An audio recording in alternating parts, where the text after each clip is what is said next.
हरे कृष्ण राधे राधे। एक गांव में एक गोपाली बाई नाम की भक्ता थी। वह वर्ष में 2 बार श्री वृंदावन में श्री राधा वल्लभ जी का दर्शन करने जाती, संतों के लिए भंडारा भी करती। उसकी श्री वृंदावन धाम और रज में बड़ी श्रद्धा थी। माता पिता की वह एक ही लड़की थी। बहुत प्रयास करने पर भी उसका विवाह नहीं हुआ। बाद में जब माता पिता वृद्ध हो गए, बीमार रहने लगे, तो उनकी सेवा में रहने के कारण धाम नहीं जा पाती थी। एक दिन उसके गुरुदेव वहां आए और उसको आज्ञा करी कि तुम वृंदावन वास की जिद नहीं करना। श्री राधा रानी ने जिस अवस्था में रखा है उसमें सुख मानकर भजन करो। माता पिता को त्यागना नहीं है। अपने मुख से सदा राधा वल्लभ, श्री हरिवंश, श्री वृंदावन, श्री वनचंद्र इसी का कीर्तन करती रहती थी।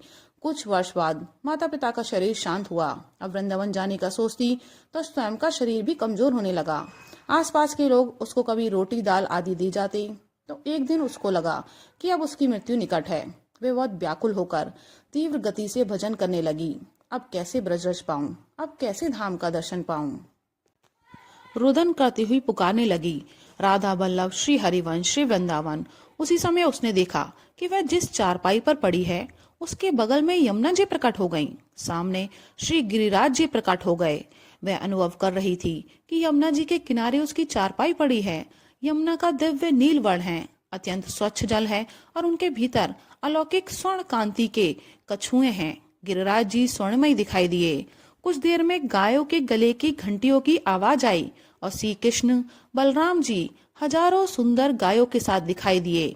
गौ माताओं के चलने से जो ब्रजरज उड़ रही थी वे उसके अंगों का स्पर्श करने लगी। भगवान की गौचारण लीला को देखते देखते दिव्य श्री वृंदावन धाम के मध्य में उसने प्राण त्याग दिए। बोलो जय श्री कृष्ण, जय श्री राधा रानी। कमेंट बॉक्स में राधे राधे लिखकर अपनी हाजिरी अवश्य दर्ज करवाएं।